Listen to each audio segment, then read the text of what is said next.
throw now, following the touchdown here to kick it away. This will be taken in at the 1. And he'll be brought down at the 23, make it the 24-yard line. First and 10 at their own 24-yard line.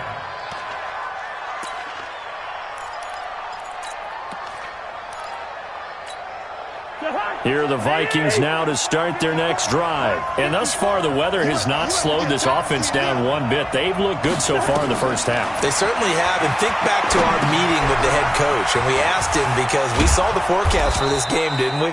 We said, hey, have you prepared for this? And he talked about the different drills that they've done in adverse conditions, the wet ball drills, things of that nature. He said, I don't think it's going to slow us down much. We tend to handle it pretty well, and he's been right. We've hit the 2-minute mark of the second quarter, 14-7. A reminder, coming up at halftime, while the two of us head for warmer areas of the press box, we'll be sending you to Orlando, where Jonathan Coachman will have highlights and analysis of this first half. A pickup of about 3 yards as he's taken down at the 31. Well, he hasn't made much of an impact in the running game thus far, and after that last run, not much is going to change in that area. He hasn't been able to get anything going, and really the offensive line not helping him much.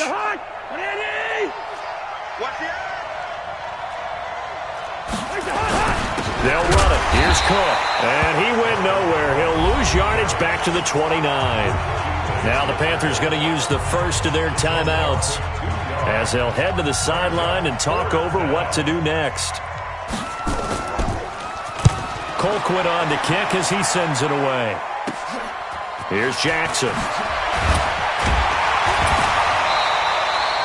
12 yards on the return that time. And the Panthers will take over now, 1st and 10.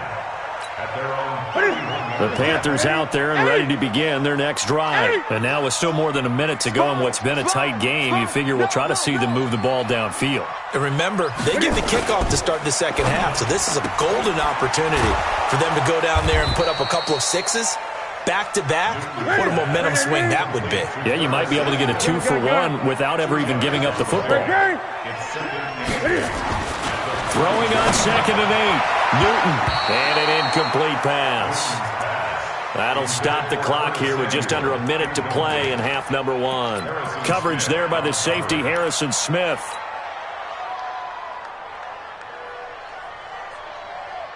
So the failure to connect on 2nd down, that leaves them staring up here at a 3rd and 8.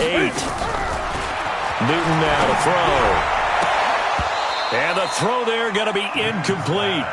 You hear the calls for a penalty, but I just don't think so. I think in this situation, the defender was making sure his guy couldn't hold on to the football. So I don't see anything that warranted a flag. No, I'm with you. There was contact, but I'm happy they kept that flag in the back pocket. Newton now to throw. And look at this. Cam Newton intercepted a 3rd time. Picked up by Anthony Harris. And to the 43. So down inside the 45 to the 43-yard line. That's where they'll take over. First down. Here's the run with Cook. So a nice job to break the 1 tackle, but not much daylight after that as he's brought down. Now the Vikings will use the 2nd of their timeouts as they'll stop it with just over 40 seconds to go in the first half. On 2nd down now, it's Cook. And this winds up a pickup of 2, maybe 2.5 to about the 39. The Panthers going to use the 2nd of their timeouts as the clock will stop with 34 seconds to go before halftime. I do know from experience that when you slow down someone's running game, you're now doing the dictating on defense. And guess what? Now you're getting ready to tee off on their quarterback because they have to throw it all the time.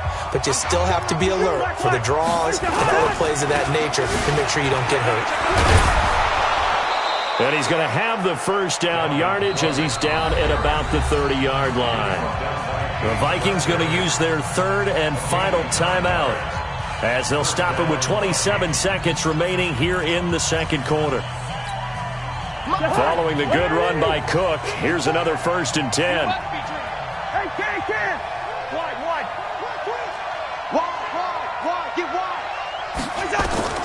They'll try to throw now. Cousins forced out to his left. Now he'll square up and throw deep. And it'll be intercepted. intercepted. Dante Jackson picks it. Not the best of plays there as a quarterback. You're right-handed, rolling left, trying to throw it that far downfield. I remember a coach of mine saying, son, that's the equivalent of trying to get the car keys out of your pocket with your opposite hand while you're trying to run. You just can't do it. And he will find the open man. It's DJ Moore. And he'll have it past midfield almost to the 40 before being taken down. Now the Panthers going to signal for their third and final timeout, as they'll stop the clock with 12 seconds to go in this first half. And I don't think this has the carry. It does not. It's no good. And this score will stay right where it is. And this is one of the risks you run when you attempt a long field goal. If you miss, the defense takes over at the spot of the placement. So now they've got a chance to get one more drive in before halftime. Here are the Vikings now to start their next drive. And from this spot in the field with the clock where it's at, you think we're just going to see a knee and that's it? And I think in this situation, that's the proper play. But we do know there's some risk takers out there that may want to take one more shot before the clock runs out. They go back to the air here after the INT on the last drive. Going up top. And for the third time here in this half, it's intercepted. Picked off by the safety, Eric Reed. And he will be brought down as time is now run out.